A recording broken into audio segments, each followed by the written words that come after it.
बार की बात है, एक चुड़ैल आम के बगीचे में रहती थी और जो कोई भी उस बगीचे में आता वह चुड़ैल उसे मारकर उसकी मुंडी को खा जाती।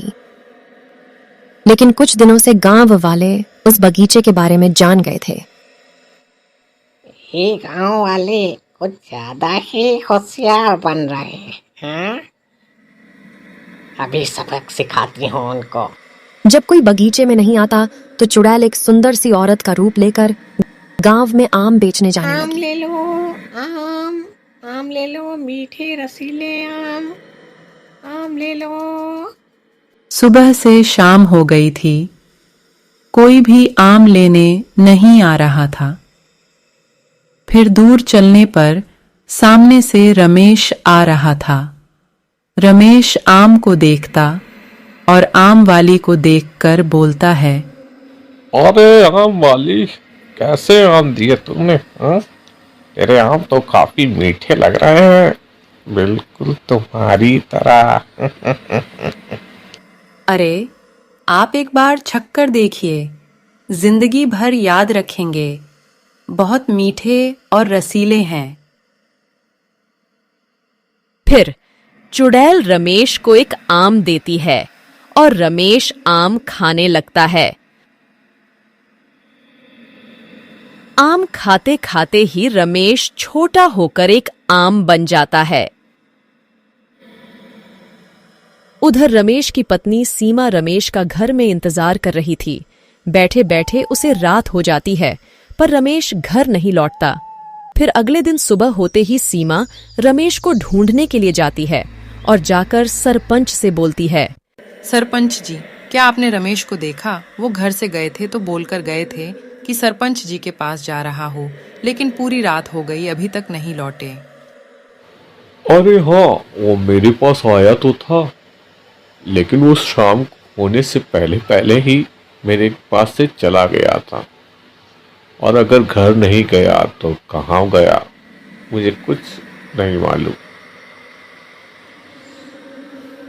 अरे सरपंच जी, वो कल मैंने देखा था, वो आम खरीद कर खा रहा था एक औरत से।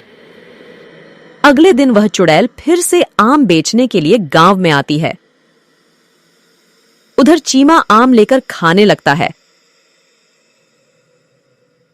और आम खाते ही चीमा भी आम बन जाता है।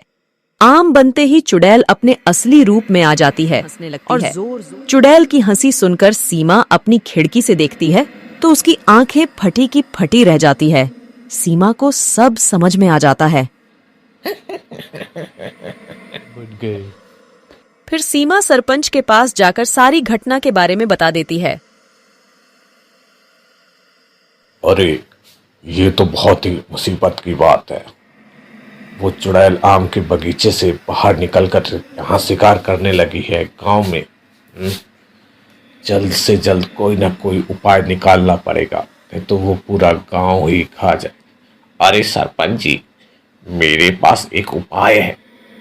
एक बाबा जी को है, मैं जानता हूँ, जो उस चुड़ैल से निपट सकते हैं।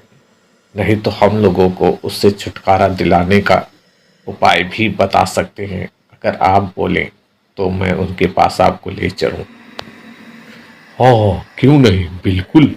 ऐसा है कोई जो छुटकारा दिला सके इस चुड़ैल से हमको और पूरे गांव वालों। फिर सरपंच मंगलू और सीमा तीनों उस तांत्रिक के पास जाते हैं।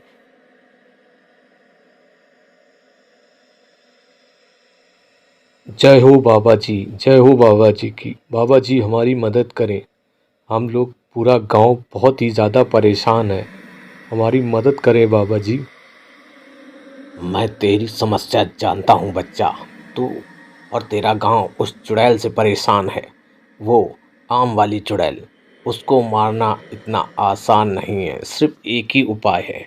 अगर कोई उसका आम का बगीचा जला दे तो वो भी मर जाएगी। सीमा, सरपंच और मंगलू तीनों उतनी ही रात में उस आम के बगीचे की तरफ जाते हैं और जाकर उतनी ही रात में पूरे बगीचे में आग लगा देते हैं। आग लगाते ही वह चुड़ैल पेड़ से कूदकर भागने लगती है और जलकर मर